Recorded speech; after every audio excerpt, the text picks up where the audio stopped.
नमस्कार साथियों, आप देख रहे हैं बीजे क्लासेस जयपुर यूट्यूब चैनल पर। हमारी क्लासेस राजस्थान का इतिहास एवं संस्कृति की जो सीरीज चल रही हैं, आरबीसी की किताबें चल रही हैं, उसमें हम राजस्थान का इतिहास और कला संस्कृति को सभी किताबों से पूरा निचोड़ पढ़ने वाले हैं। उसमें से राजस्थान का जो इतिहास एवं संस्कृति कक्षा 10 की किताब है, उसका अपन ब्रीफली रिवीजन करेंगे और ये आने वाले सभी एग्जामों में बहुत ही महत्वपूर्ण पुस्तक है। इससे बाहर कोई भी क्वेश्चन नहीं आता है, इसको ध्यान से पढ़े, इसलिए यह वीडियो आपके लिए बहुत ही महत्वपूर्ण होने वाला है।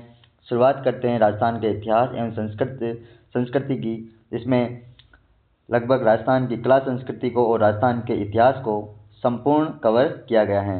विजय क्लासेस जयपुर को लाइक करें और सब्सक्राइब भी करें चैनल को। पहला अध्याय हम शुरू करेंगे, जिसमें राजस्थान का इतिहास के बारे में जानेंगे और राजस्थान का एक परिचय के रूप में भी जानेंगे। हमने राजस्थान की ऐतिहासिक जो पृष्ठभूमि 9th की किताब में जो पुरानी एनसीईआरटी थी, उसमें अध्ययन भी किया है कि राजस्थान का परिचय के बारे में और राजस्थान के ब्रीफली इतिहास के बारे में। अब इसी जो अध्याय जो कक्षा 10 की जो किताब है, उसमें भी पहला चैप्टर कौन सा है, राजस्थान का इतिहास और उसका एक परिचय के अध्ययन के रूप में हम इस किताब में अध्ययन करेंगे।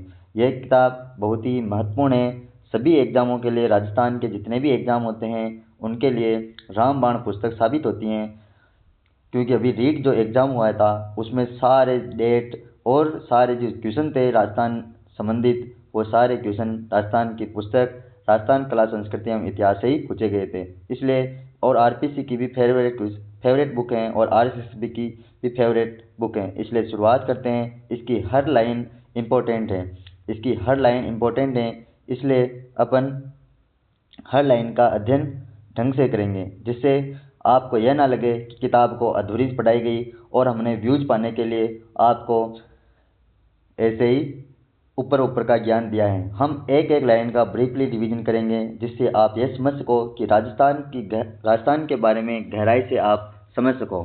शुरू करते हैं तो राजस्थान के बारे में, जब राजस्थान का परिचय और राजस्थान के अध्याय के बारे में सर्वप्रथम बात करते हैं कि 1949 के आसपास, 1949 से पहले तो राजस्थान 1949 से पहले राजस्थान का नाम राजस्थान नहीं था।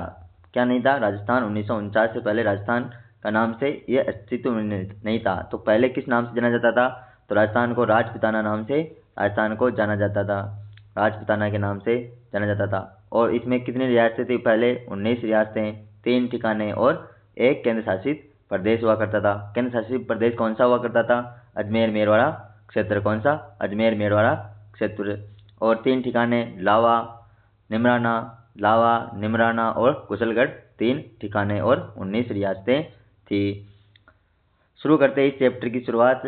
तो 1949 ईस्वी में पूर्वी राजस्थान नाम से किसी भौगोलिक इकाई का अस्तित्व ही नहीं था। तो राजस्थान के नाम से कोई भी भौगोलिक इकाई अस्तित्व में नहीं थी 1949 से पूर्व में। ऐसा माना जाता है कि 1800 ईस्वी में तो सर्वप्रथम राजपूताना शब्द किसने प्रयोग किया? यह भी क्वेश्चन पूछा जाता है कि राजपूताना शब्द किसने सर्वप्रथम प्रयोग किया? तो राजपूताना शब्द किसने दिया था? जॉर्ज थॉमस ने सन 1800 ईस्वी में दिया था। 1800 ईस्वी में सर्वप्रथम जॉर्ज थॉमस ने इस भूभाग के लिए राजपूताना शब्द का प्रयोग किया था। और इसके बाद 1829 ईस्वी में, कब? 1829 ईस्वी में annals and antiquities of Rajasthan, annals and antiquities of Rajasthan के लेखक कौन है? Colonel James Tod. और कर्नल जेम्स टोड के द्वारा इस पुस्तक में इस प्रदेश का नाम या तो राजस्थान या राजस्थान रखा गया। राजस्थान और राजस्थान 1829 ईस्वी में annals and antiquities of Rajasthan के लेखक कर्नल जेम्स टोड ने पुस्तक में इस प्रदेश का नाम क्या रखा? राजस्थान या राजस्थान रखा। स्वतंत्रता के बाद जब इस प्रदेश की विभिन्न रियासतों का एकीकरण हुआ तो 30 मार्च 1949 को इसे सर्वसम्मति से इनका नाम राजस्थान रखा गया। तो राजस्थान का जो एकीकरण पढ़ते हैं, तो राजस्थान का एकीकरण कितने चरणों में हुआ? तो 7 चरणों में राजस्थान पूर्ण बनकर सही हुआ और 30 मार्च 1949 को राजस्थान अस्तित्व में आया। तो 30 मार्च 1949 को चौथा जो चरण था वृद्ध राजस्थान, उसके इसमें राजस्थान को सर्वसम्मति से स्वीकार भी कर लिया गया। तो ब्रीफ रिवीजन करते हैं। 1800 ईस्वी में जॉर्ज थॉमस ने राजपूताना शब्द का सर्वप्रथम प्रयोग किया और 1829 में कर्नल जेम्स टोड ने किस पुस्तक पे? Annals and antiquities of Rajasthan में राजस्थान शब्द का और राजस्थान शब्द दिया और 30 मार्च 1949 को सर्वसम्मति से राजस्थान शब्द स्वीकार कर लिया। अब शुरुआत करते हैं तो इस किताब की। तो प्राचीन साहित्य और अभिलेखों में वर्तमान राजस्थान के विभिन्न क्षेत्रों के भिन्न भिन्न नाम भी मिलते हैं। कुछ क्षेत्र उनकी भौगोलिक विशेषताओं के आधार पर और कुछ क्षेत्र वहाँ पर बसी जातियों के नाम से जाने जाते हैं। तो राजस्थान के जो भिन्न भिन्न क्षेत्र रियासतें थी उस समय 1949 से पूर्व, तो उनको अलग अलग क्षेत्र के नाम से जाना जाता है, जैसे मेवाड़ रियासत, मारवाड़ रियासत, ढूंढाड़ रियासत, हाड़ौती, मरू प्रदेश, इनके अलग अलग नाम थे। तो कुछ क्षेत्र पर वहाँ बसी जातियों के नाम से जाने जाते थे। राजस्थान के क्षेत्रों के प्राचीनतम नामों से जिनका उल्लेख ऋग्वेद में भी मिलता है। तो ऋग्वेद में भी राजस्थान के जो प्राचीन नाम थे उनका उल्लेख मिलता है। मरु, जिसमें कौन कौन से मरु, धन्व प्रदेश, इसको मरुस्थल को कहा जाता था। जांगल प्रदेश कौन सा था? बीकानेर और नागौर के आसपास का क्षेत्र। मत्स्य क्षेत्र कौन सा था? अलवर और जयपुर वाला क्षेत्र, विराटनगर, जहाँ इसकी राजधानी थी। मत्स्य की राजधानी कहाँ थी? मत्स्य जनपद की राजधानी विराटनगर। सूरसेन कहाँ पर था? अलवर भरतपुर की तरफ। मरु और धन्व दोनों का अर्थ एक ही है। अब शुरुआत करते हैं तो क्या कहते हैं? मरु और धन्व दोनों का एक ही अर्थ है और इनका प्रयोग कहाँ पर? जोधपुर संभाग में मरुस्थल के लिए हुआ है। तो जोधपुर संभाग जो है, मरुस्थल जो क्षेत्र फैला है राजस्थान में, कितना क्षेत्रफल? 61.11% क्षेत्र है जो किससे फैला है? मरुस्थल के रूप में फैला हुआ है। जोधपुर पहले मरु फिर मरुवार कहलाता था और कालांतर में इसे मारवाड़ कहा जाने लगा। तो मारवाड़, मरु और मरुवार किसके नाम है? जोधपुर के नाम है। जोधपुर संभाग के कहा जाता है मारवाड़। जांगल शब्द का प्रयोग उस क्षेत्र में के लिए किया गया है जहाँ समी, केर, पीलू आदि होते हैं। समी किसको कहते हैं? खेजड़ी। जो खेजड़ी वृक्ष जहाँ सर्वाधिक हैं वहाँ पर जांगल प्रदेश का प्रयोग किया गया है, जिसमें बीकानेर और नागौर का जो आसपास का क्षेत्र है वो जांगल देश के नाम से जाना जाता है। तो जांगल देश के नाम से कौन सा क्षेत्र? बीकानेर और नागौर के आसपास का क्षेत्र जाना जाता है। मत्स्य जनपद कहाँ पर था? तो मत्स्य नाम किसका था? मत्स्य उल्लेख महाभारत में एक राज्य के रूप में हुआ है। वह जयपुर, अलवर और भरतपुर तक विस्तृत था। तो किस किस जिले में? जयपुर, अलवर, भरतपुर में मत्स्य जनपद विस्तृत था। इसकी राजधानी कहाँ पर थी? विराटनगर थी। मत्स्य जनपद की राजधानी विराटनगर थी। और सूरसेन राज्य कहाँ पर, कौन कौन से जिलों में सम्मिलित है वर्तमान के? सूरसेन भरतपुर के मथुरा से सटे हुए क्षेत्र में, धौलपुर और करौली के अधिकांश भाग सूरसेन राज्य में सम्मिलित है। यह भी एक प्राचीन राज्य था जो महाभारत में भी इसका उल्लेख मिलता है। तो महाभारत में किस किस का उल्लेख मिलता है? मत्स्य का और सूरसेन प्रदेश का उल्लेख मिलता है। सूरसेन में कौन कौन से जिले वर्तमान के? भरतपुर के जो मथुरा क्षेत्र से सटे हुए क्षेत्र हैं, धौलपुर और करौली से अधिकांश भाग सूरसेन राज्य में सम्मिलित हैं। मत्स्य की राजधानी कहाँ पर थी? विराटनगर। यह दोनों कौन से स्थान है? महाभारत कालीन स्थल हैं। ये देखिए, मरु और धान किस प्रदेश को? तो जोधपुर संभाग कहा जाता है। जांगल देश किसको? बीकानेर और नागौर के आसपास के क्षेत्र को। मत्स्य क्षेत्र कहाँ कहाँ फैला हुआ है? जयपुर, अलवर और भरतपुर क्षेत्र में। और मत्स्य की राजधानी कहाँ पर थी? राजधानी विराटनगर। सूरसेन जनपद था, उसकी कौन कौन से राजस्थान के जिलों में फैला हुआ था? धौलपुर, करौली और मथुरा क्षेत्र में। मथुरा कहाँ पर? जो भरतपुर के जो क्षेत्र मथुरा क्षेत्र से सटे हुए जो क्षेत्र हैं उनमें सूरसेन प्रदेश विस्तृत था। भौगोलिक विशेषताओं के आधार पर नामित कुछ अन्य क्षेत्र भी निम्नलिखित हैं, जिसमें कौन कौन से क्षेत्र हैं? माही नदी के जो आसपास का जो प्रतापगढ़ का भूभाग होता है वो क्या कहलाता है? कांटल कहलाता है। क्या कहलाता है? कांटल कहलाता है। और छप्पन का मैदान कहाँ पर है? प्रतापगढ़ और बांसवाड़ा जिलों में फैला हुआ है। किस जिले में? प्रतापगढ़ और बांसवाड़ा जिले में छप्पन का मैदान है। छप्पन का मैदान क्यों कहा जाता है? क्योंकि 56 गाँव का समूह होने के कारण प्रतापगढ़ बांसवाड़ा के मध्य भूभाग को छप्पन का मैदान कहा जाता है। कि 56 गाँवों का समूह होने के कारण प्रतापगढ़ बांसवाड़ा के मध्य का भूभाग क्या कहलाता है? छप्पन का मैदान कहलाता है। माही नदी के आसपास का प्रतापगढ़ का भूभाग क्या कहलाता है? कांटल कहलाता है। और कांटल क्यों कहलाता है? क्योंकि यह क्षेत्र माही नदी के किनारे कांठे पर स्थित हैं। और राजस्थान के जो प्राचीन स्थानीय नाम है उनका एक बार रिवीजन कर लेते हैं। कौन कौन से प्राचीन नाम है? तो ये कौन सा प्रदेश था? जांगल प्रदेश। और ये मारवाड़ प्रदेश, ये मरु प्रदेश, देसरो और उपरमाल कहाँ पर है? बिजोलिया और भीलवाड़ा के आसपास का क्षेत्र। देसरो किसे कहा जाता है? जरगा और रागा पहाड़ियों के मध्य का क्षेत्र। जरगा व रागा जो पहाड़ियाँ हैं उदयपुर में जो स्थित हैं, उनके मध्य का जो क्षेत्र है वो क्या कहलाता है? देशरों के नाम से जाना जाता है। वागड़ क्षेत्र, डूंगरपुर और बांसवाड़ा का जो क्षेत्र, डूंगरपुर बांसवाड़ा और प्रताप डूंगरपुर बांसवाड़ा जो क्षेत्र है उसको वागड़ प्रदेश के नाम से जाना जाता है। और हाड़ौती प्रदेश में कोटा बूंदी वाला जो क्षेत्र है, कोटा बूंदी बारां झालावाड़ वाला, उसको हाड़ौती प्रदेश के नाम से जाना जाता है। और मेवाड़ प्रदेश में कौन कौन से जिले आते हैं? तो मेवाड़ प्रदेश में उदयपुर आता है, उदयपुर के बाद में चित्तौड़गढ़ आता है, चित्तौड़गढ़ के बाद में भीलवाड़ा और राजमंद और सलूमंद जिले मेवाड़ क्षेत्र में आते हैं। ये राजस्थान के स्थानीय नाम हैं। और मत्स्य कहाँ पर है? अलवर। मत्स्य कहाँ पर है? अलवर, भरतपुर और जयपुर में। सूरजैन जनपद कहाँ पर स्थित था? तो सूरजैन जनपद कौन कौन से जिले? करौली, भरतपुर और करौली, धौलपुर और भरतपुर के सटे हुए क्षेत्र मथुरा के आसपास का क्षेत्र क्या कहलाता था? सूरजैन क्षेत्र कहलाता था। राजस्थान के प्राचीन नाम पढ़ लिए। भैंसरोडगढ़ से जो बिजौलिया तक का जो क्षेत्र था वो पठारी होने के कारण किस नाम से? उपरमाल नाम से जाना जाता था। और उदयपुर के जो आसपास का प्रदेश पहाड़ियों की अधिकता के कारण क्या कहलाता है? गिरवा। गिरवा क्षेत्र कहाँ पर है? तो गिरवा क्षेत्र उदयपुर के जो आसपास की जो प्रदेश की जो पहाड़ियों की अधिकता के कारण इसे गिरवा प्रदेश भी कहा जाता है। जैसलमेर का प्राचीन नाम क्या है? तो मांड। जैसलमेर का प्राचीन नाम क्या है? मांड। जैसलमेर का प्राचीन नाम क्या है? मांड। डूंगरपुर बांसवाड़ा क्षेत्र क्या कहलाता है? बांगड़। और कोटा और बूंदी का प्रदेश हाड़ौती के नाम से प्रसिद्ध है। कोटा, बूंदी, बारां और झालावाड़ वाला क्षेत्र हाड़ौती के नाम से। मांड कहाँ पर? जैसलमेर को कहा जाता है। वागड़ क्षेत्र या वागड़ क्षेत्र डूंगरपुर बांसवाड़ा में। सीकर, झुंझुनू व चूरू वाला क्षेत्र कौन सा? शेखावाटी के नाम से जाना जाता है। तो उपरमाल वाला क्षेत्र कहाँ पर? भैंसरोडगढ़ था बिजौलिया तक का क्षेत्र पठारी। देशरों क्या है? तो जरगा और रागा पहाड़ियों के मध्य का क्षेत्र। मांड कहाँ पर? जैसलमेर का प्राचीन नाम मांड है। बागड़ क्षेत्र क्या है? तो डूंगरपुर बांसवाड़ा क्षेत्र बांगड़ कहलाता है। हाड़ौती क्षेत्र क्या है? तो कोटा, बूंदी, बारां, झालावाड़ वाला क्षेत्र हाड़ौती के नाम से प्रसिद्ध है। शेखावाटी क्षेत्र कौन सा है? तो सीकर, चूरू, झुंझुनू वाला क्षेत्र जो शेखावाटी के नाम से जाना जाता है। वे गिरवा पढ़ी लिया, जरगा और रागा पहाड़ियाँ पढ़ी ली। कहाँ पर ये तीनों? उदयपुर में स्थित हैं। इतिहास काल का विभाजन। इतिहास काल का विभाजन हम पढ़ते हैं तो इतिहास काल का विभाजन 3 भागों में किया गया है। कौन कौन से? प्राग ऐतिहासिक काल, ऐतिहासिक काल, प्राग ऐतिहासिक काल, ऐतिहासिक काल और आधुनिक काल।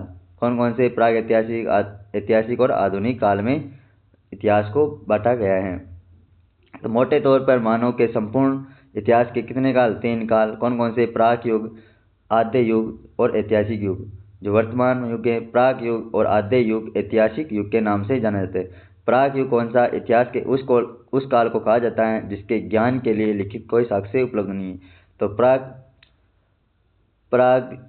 प्राक युग किसे कहा जाता है? जिसमें लिखित साक्ष्य ही उपलब्ध नहीं है। लिखित साक्ष्य उपलब्ध नहीं थे किसमें? प्राग ऐतिहासिक काल में लिखित साक्ष्य उपलब्ध नहीं है। जिसके ज्ञान के लिए कोई लिखित साक्ष्य उपलब्ध नहीं है, अर्थात मानव लेखन कला से भी अपरिचित था।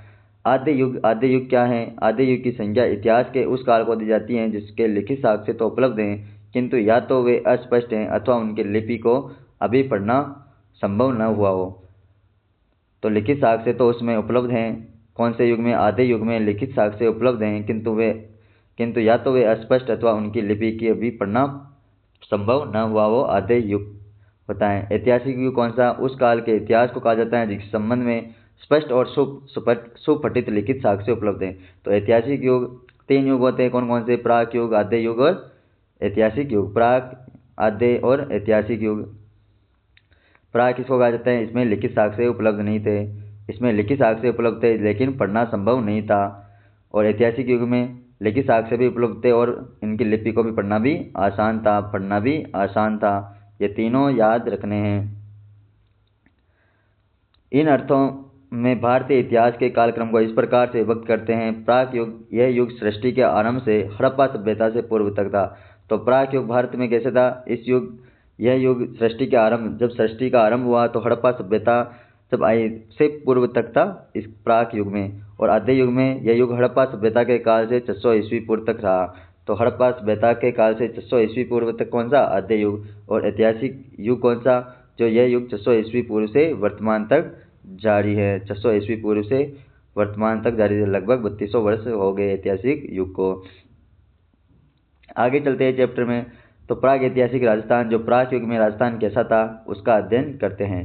तो मानव सभ्यता का उदय नदी घाटियों में हुआ था क्योंकि नदी घाटियों में जल की प्रचुरता के कारण यहाँ अपने आप उत्पन्न होने वाले कंद मूल फल भी प्रचुर मात्रा में उपलब्ध थे। सघन वनों के कारण यह मांस हेतु पशु पक्षी भी आसानी से उपलब्ध हो जाते हैं। सैकड़ों वर्षों पूर्व राजस्थान की भौगोलिक स्थिति ऐसी थी कि यद्यपि राजस्थान का एक बड़ा भाग आज मरुस्थल है, राजस्थान का कितना भाग 61.11% भाग मरुस्थल के रूप में स्थित है, किंतु विद्वानों की क्या मान्यता है कि सैकड़ों वर्ष पूर्व इस मरुस्थली भूमि में क्या था, समुद्र विद्यमान था और सरस्वती तथा ध्वसदती नदियां इस समुद्र में आकर गिरती थी। यह स्थिति मानव जीवन के लिए सर्वथा उपयुक्त थी। और जो मरुस्थल है वो किसका अवशेष है? मरुस्थल तैतीस सागर का अवशेष है, तैतीस सागर का अवशेष है। और प्लेस्टोसीन युग में इसका निर्माण हुआ। किस युग में? प्लेस्टोसीन युग में इसका निर्माण हुआ। यह स्थिति मानव जीवन के लिए सर्वथा उपयुक्त थी। यही कारण है कि ऐसी भौगोलिक स्थिति में राजस्थान को भी मानव सभ्यता के जन्म के प्राचीनतम भूभागों में से एक होने का गौरव प्राप्त हुआ। मानव सभ्यता के उद्भव के इस काल को क्या कहते हैं? पाषाण काल कहते हैं। तो जो राजस्थान के को भी मानव सभ्यता के जन्म के प्राचीनतम भूभागों में से एक होने का गौरव प्राप्त हुआ और मानव सभ्यता के उद्भव के काल क्या कहा जाता है? पाषाण काल के नाम से जाना जाता है। और इसे 3 भागों में बांटा गया, जिसमें कौन कौन से? पूर्व पाषाण काल, मध्य पाषाण काल और उत्तर पाषाण काल। तो पाषाण काल को कितने भागों में? 3 भागों में, पूर्व पाषाण काल, मध्य पाषाण काल और उत्तर पाषाण काल। तो राजस्थान में पूर्व पाषाण काल और मध्य पाषाण काल और उत्तर पाषाण काल के कौन कौन से स्थान थे, उनका अध्ययन करते हैं। तो पूर्व पाषाण काल जो मानव संस्कृति का उदय हुआ इसमें, और जयपुर और इंद्रगढ़ से इसमें क्या मिला था? जयपुर और इंद्रगढ़ से हस्त कुठार और हैंडेक्स के साक्ष्य मिले हैं। झालावाड़ से जो उपकरण मिले थे उनकी खोज किसने की थी? सेटनकार ने की थी। सेटनकार नामक वैज्ञानिक ने इसकी खोज की। और भारतीय पुरातत्व और संग्रहालय विभाग कहाँ पर स्थित है? नई दिल्ली में स्थित है। जालौर के जो उपकरण मिले उनकी खोज का श्रेय, जालौर से मिलने वाले उपकरणों की खोज का श्रेय किसको जाता है? बी आलचिन को जाता है। जो स्पष्ट है कि उपयुक्त संपूर्ण भूभाग पूर्व पाषाणकालीन संस्कृति का प्रसार है। इस पैराग्राफ को पढ़ें। तो राजस्थान में मानव का उदय कब हुआ, यह निश्चित रूप से ज्ञात नहीं, लेकिन यहाँ विभिन्न क्षेत्रों में हुए उत्खननों से प्राप्त विभिन्न प्रकार के पाषाण, विशेष रूप से क्वार्टजाइट पत्थर के अनेक उपकरणों से ज्ञात होता है कि आज से लगभग 2 या 1.5 लाख वर्ष पूर्व राजस्थान में एक मानव संस्कृति विद्यमान थी। कब? 2 या 1.5 लाख वर्ष पूर्व। और 1870 में C.A. हैकेट ने 1870 में सर्वप्रथम जयपुर और इंद्रगढ़ से पत्थर से बनी पूर्व पाषाणकालीन हस्त कुठार हैंडेक्स खोज निकाली। तो हैंडेक्स किसने खोजी? 1870 ईस्वी में C.A. हैकेट ने। हर लाइन इंपॉर्टेंट है इस क्वेश्चन की, क्योंकि कथन और निष्कर्ष में कुछ भी पूछा जा सकता है। कुछ समय पश्चात सेटनकार ने झालावाड़ से इसी युग में अनेक उपकरण खोज निकाले। तो सेटनकार ने झालावाड़ में उपकरण खोजे पूर्व पाषाण काल के। इसके बाद हुए योजनाबद्ध उत्खनन में भारतीय पुरातत्व और संग्रहालय विभाग कहाँ पर स्थित है? नई दिल्ली में। तो भारतीय पुरातत्व एवं संग्रहालय विभाग कहाँ पर है? नई दिल्ली में। डेक्कन कॉलेज पूना के वीरेंद्र नाथ मिश्र, कौन? वीरेंद्र नाथ मिश्र। राजस्थान पुरातत्व एवं संग्रहालय विभाग जो राजस्थान में स्थित हैं, के.आर.सी. अग्रवाल, डॉक्टर विजय कुमार और हरिश्चंद्र मिश्रा आदि विद्वानों ने राजस्थान की पूर्व पाषाणकालीन सभ्यता और संस्कृति के विभिन्न पक्षों को सामने लाने में सराहनीय योगदान दिया। तो सराहनीय योगदान देने वाले कौन कौन थे, ये याद रखना नाम। ये क्वेश्चन पूछे जा सकते हैं। वीरेंद्र सिंह, राजस्थान पुरातत्व एवं संग्रहालय विभाग के आर.सी. अग्रवाल, डॉक्टर विजय कुमार, हरिश्चंद्र मिश्रा यह आदि विद्वान शामिल थे। इनके प्रयत्नों से राजस्थान में अजमेर कौन कौन से क्षेत्रों में पूर्व पाषाण काल उपकरण मिले? तो राजस्थान में अजमेर में, अलवर, चित्तौड़गढ़, भीलवाड़ा, जयपुर, जालौर और जोधपुर, पालीटोंक आदि क्षेत्रों की प्रमुख नदियां, विशेष रूप से कौन कौन सी? ये नदियां याद रखना भाई। पूर्व पाषाण काल के जो उपकरण मिले वो कौन कौन सी नदियों के स्थानों पर मिले और उनकी कौन सी सहायक नदियों के पास मिले? तो चंबल और बनास और उनकी सहायक नदियों के किनारे पूर्व पाषाणकालीन उपकरण प्राप्त हुए। कौन कौन सी नदियों के? चंबल और बनास व उनकी सहायक नदियों के किनारे पूर्व पाषाणकालीन उपकरण प्राप्त हुए हैं। जालौर से इस युग के उपकरणों की खोज का श्रेय किसको? बी आलचिन को जाता है। उपयुक्त संपूर्ण भूभाग पूर्व पाषाणकालीन संस्कृति का प्रसार क्षेत्र है। यह की पॉइंट याद रखना है आप सभी को। अब बढ़ते हैं मध्य पाषाण काल मानव सभ्यता के क्रमिक विकास की दूसरी कड़ी। पहले कौन सा? पूर्व पाषाण काल, जब इस समय में मानव अस्तित्व में आया 1.5 से 2 लाख वर्ष पूर्व। और मध्य पाषाण काल में मानव सभ्यता के क्रमिक विकास की दूसरी कड़ी के रूप में राजस्थान के प्रागैतिहासिक काल में मध्य पाषाण काल रहा। पश्चिम राजस्थान में कौन कौन से क्षेत्र पे जो मध्य पाषाण काल किस क्षेत्र में? तो लूनी और उसकी सहायक नदियों, तथा चित्तौड़ की जो बेरच नदी घाटियाँ और विराटनगर से मध्य पाषाणकालीन उपकरण मिले हैं। तो मध्य पाषाणकालीन उपकरण किस किस स्थान से?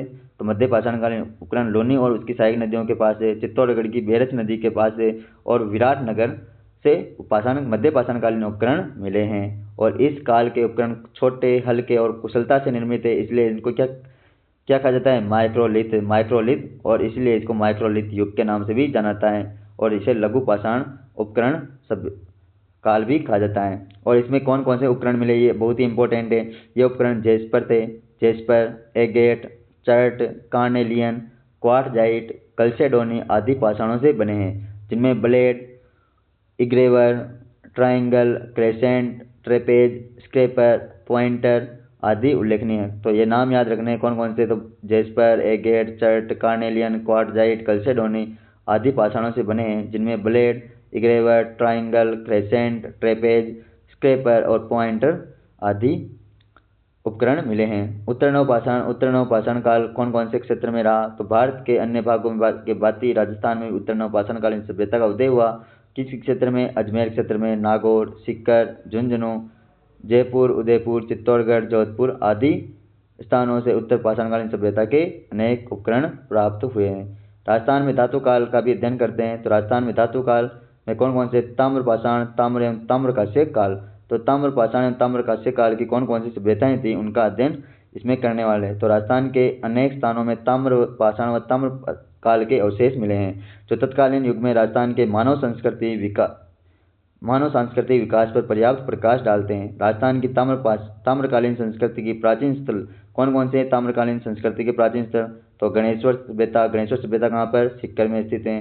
कालीबंगा हनुमानगढ़ में, गेलुंड राजसमंद में, आहार व जाडोल कहाँ पर है? आहार व जाडोल यह उदयपुर में, आहार जाडोल उदयपुर में। यह नाम याद रखना, रट्टी लेना, क्योंकि हर बार इनसे क्वेश्चन पूछा जाता है।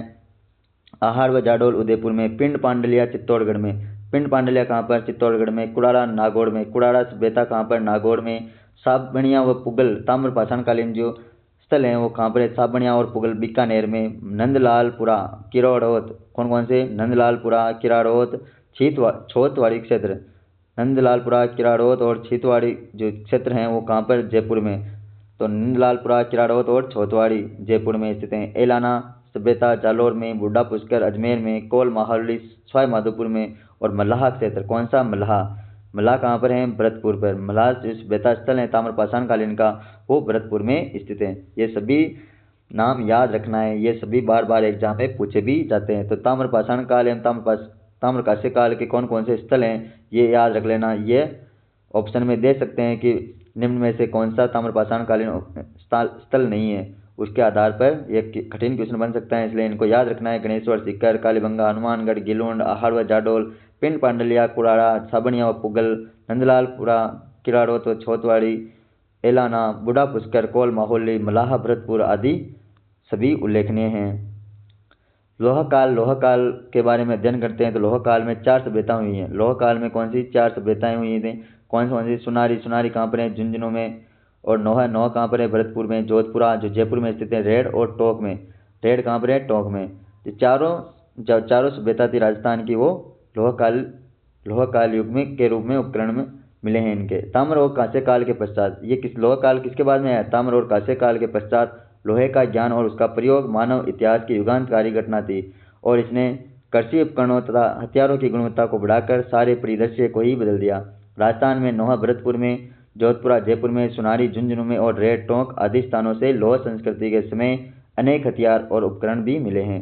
नोह से प्राप्त, ये याद रख लेना, नोह से प्राप्त जो लोहे के अवशेष से भारत में लोह युग के आरंभ होने की सीमा रेखा निर्धारित करने के महत्वपूर्ण सोर्स हैं। तो क्वेश्चन डायरेक्ट पूछा जा सकता है कि लोह अवशेष भारत के लोह युग को आरंभ होने की सीमा रेखा निर्धारित करने के महत्वपूर्ण सोर्स कहाँ से प्राप्त हुए हैं? तो नोह सभ्यता जो राजस्थान में स्थित है, भरतपुर में स्थित है, उससे प्राप्त हुए हैं। और जोधपुरा तथा सुनारी जो सभ्यता है, जोधपुरा जो सुनारी लोह काल जो सभ्यता है से लोह के गलाने की भट्टियां और अस्त्र शस्त्र तथा उपकरण बनाने की कारखानों के अवशेष भी मिले हैं। लोह खानों में जोधपुर और सुनारी से क्या मिले हैं? लोह गलाने की भट्टियां, अस्त्र शस्त्र, उपकरण बनाने वाले कारखानों के अवशेष भी मिले हैं।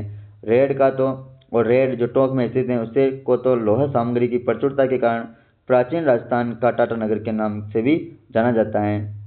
लोह काल के पश्चात भारत के अन्य भागों की भांति राजस्थान में भी स्लेटी रंग की। और इस लोह काल के बाद कौन सी सभ्यता आई, कौन सा काल आया, तो स्लेटी रंग की चित्रित मर्दबाण संस्कृति भी का उदय हुआ।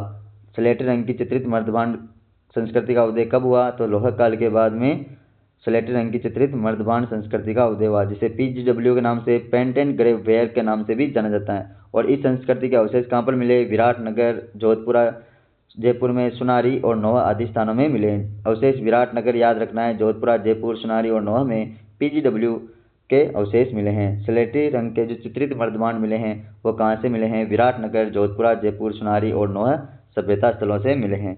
और इस संस्कृति का उदय PGW का जो संस्कृति का उदय कब माना जाता है, 600 ईस्वी पूर्व से माना जाता है। कब, 600 ईस्वी पूर्व से माना जाता है। इसके पश्चात भारतीय इतिहास के साथ राजस्थान के इतिहास की भी ऐतिहासिक युग आरंभ हो जाता है। इसके बाद क्या होता है, भारतीय इतिहास के साथ राजस्थान के इतिहास का भी ऐतिहासिक युग आरंभ हो जाता है। हमने इस चैप्टर में क्या क्या पढ़ लिया अभी, लोह काल, सुनारी, नोहा, भरतपुर, स्लेट रंग की चित्रित मर्दबाण, विराटनगर, जोधपुरा, सुनारी और नोहा। 600 ईस्वी पूर्व की संस्कृति का उदय होता है इसका। अब इसके बाद राजस्थान की प्राचीन सभ्यताएं अगले वीडियो में अध्ययन करेंगे, क्योंकि ज़्यादा लंबा वीडियो हो जाएगा। इस प्रकार क्लास में मैंने लोह काल पढ़ लिया अपने, धातु काल में कौन कौन सभ्यताएं थी उनका अध्ययन किया है, और उत्तर नव पाषाण काल, मध्य पाषाण काल में कौन कौन से उपकरण मिले हैं, पूर्व पाषाण काल का अध्ययन भी अपने अच्छी तरह से किया है। प्राग ऐतिहासिक राजस्थान में, प्राग युग में राजस्थान कैसा रहा, कौन कौन से उपकरण प्राप्त हुए राजस्थान से, उनका अध्ययन अपन ने किया है। इसलिए क्लास को इतिहास के काल विभाजन 3 का प्राग युग, आद्य युग और ऐतिहासिक युग का अध्ययन भी अपन ने किया है। राजस्थान के परिचय के रूप में 1800 ईस्वी में जॉर्ज थॉमस नाम राजपुताना दिया था। 1829 में एनाल्स एंड ट्यूटीज ऑफ राजस्थान में कर्नल टॉड ने राजस्थान नाम दिया। 30 मार्च 1949 को राजस्थान सर्वसम्मति से स्वीकार कर लिया। मरु और धन व जोधपुर संभाग को कहा जाता है जंगल देश, बीकानेर और नागौर प्रदेश को मत्स्य, जयपुर, अलवर और भरतपुर क्षेत्र को राजधानी, विराटनगर को सुरसेन, धौलपुर, करौली और मथुरा क्षेत्र वाला जो क्षेत्र हैं वो किस नाम से, सुरसेन के नाम से प्रसिद्ध था। ये सभी अपने आंकड़े पढ़ लिए। अध्याय 1 राजस्थान का इतिहास परिचय अगला वीडियो क्लास अगले दिन पढ़ाएंगे। Thank you. इसी के साथ धन्यवाद दोस्तों। क्लास को इसी प्रकार देखते रहे। अगर क्लास पसंद आते हैं तो लाइक करें और सब्सक्राइब करें चैनल को, अपने दोस्तों के साथ शेयर करें। Thank you.